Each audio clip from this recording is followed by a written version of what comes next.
والعدة كلها بتكون في أقل من جزء من الثانية. ركز معايا بقى. بس بتبص لي عشان أعرف أركز. أنا واحد دلوقتي بجري 100 متر بأقصى سرعة عندي، إيه الفرق بيني وبين واحد بيقطع مسافة طويلة جدا زي 10 كيلو؟ وإيه الفرق ما بين المسار الأيدي اللي هو بيستخدمه أو نوع الطاقة اللي بيستخدمه؟ ونصيحة: الصحة أهم مليون مرة من الشكل. مش أنا عشان أنا منحاز للعبتي، لأ، الإنسان دايما لو داخليا كويس خارجيا بالانطباع هيكون كويس، لكن لو خارجيا كويس وداخليا سيء للأسف هيعاني من أمراض.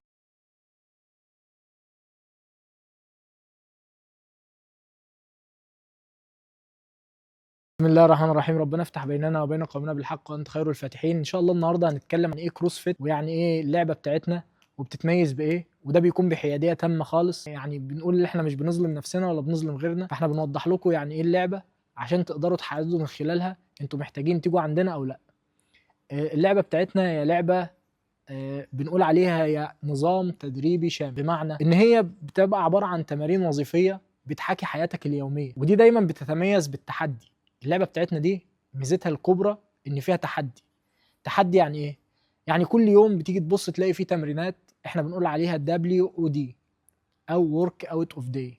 التدريبات دي دايما بيكون فيها تحدي بيننا وبين بعض، وممكن بينك وبين نفسك. لعبتنا دي بتتميز انها بتوصلك انك تقدر تكون قوي، عندك تحمل، عندك سرعة، عندك مرونة. حتى النفس بتخليه طويل. ليه؟ لان تدريباتنا معظمها بتعتمد على الكارديو سيستم. برضه يعني ايه كروسفيت؟ كروسفيت دي عبارة عن مزيج من الالعاب.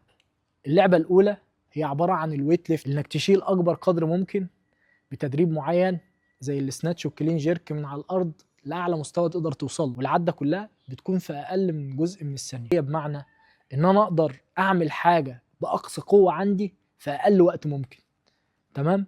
طيب بنلعب ايه تاني؟ بنلعب حاجه اسمها باور ليفتنج. باور ليفتنج دي اللي هي عباره عن تدريبات مركبه بتشتغل على اكتر من عضله من عضلات جسمك، زي السكوات سواء كان فرونت او باك، الديد ليفت، زي برضو منها السومو ومنها الديد ليفت الطبيعي. بنلعب بنش بريس اللي هي تدريب مركب برضو اخر. ركز معايا بقى. بس بتبص لي عشان اعرف اركز. تمام؟ يبقى الويت ليفتنج قلناه اللي هو السناتش والكلين جيرك. طيب الباور ليفتنج السكوات، بنش بريس، الديد ليفت، وكمان تمرين اللي هو اللي احنا بنقول عليه في منه اسمين، يعني في حاجه اسمها ميليتري بريس او اوفر هيد بريس او بوش بريس اللي هي الاكتاف. التدريبات دي عباره عن تدريبات مركبه بيتم استخدام فيها اكتر من عضله، وبتشيل فيها اوزان بتكرارات تتراوح من 5 او من 3 او من عده لحد 10 عدات. تمام؟ طيب احنا عاوزين نفهم اكتر عن لعبتنا بس باسلوب علمي وفي نفس الوقت يكون مبسط، والفرق ما بيننا وما بين باقي الالعاب طبعا زي ما اتفقنا بمنتهى الحياديه وبمنتهى الايه التوضيح البسيط جدا. تمام؟ كشخص طبيعي انا عايز افهم ايه اللي يخليني العب كروسفيت مثلا وما العبش جيم حديد او العب ان شاء الله نوضح لحضرتك حالا دلوقتي. تمام؟ بس ركز معايا. اول حاجه المسارات الايديه. طبعا الكلمه ممكن تكون كبيره شويه بس احنا هنوضحها بمنتهى البساطه. المسارات الايديه دي يعني ايه؟ يعني بمنتهى البساطه خالص انا راجل بلعب سناتش اللي احنا لسه قايلين عليها دلوقتي، اللي انا بشيل الوزن من على الارض لاعلى ارتفاع اقدر اشيله باعلى وزن اقدر اشيله في جزء من الثانيه. ده بيستهدف اي نوع من انواع الطاقه الداخليه في جسمي. يعني بتستهدف كربوهيدرات ولا بتستهدف دهون ولا بتستهدف ايه بالظبط؟ ده اللي هنقدر نشرحه دلوقتي.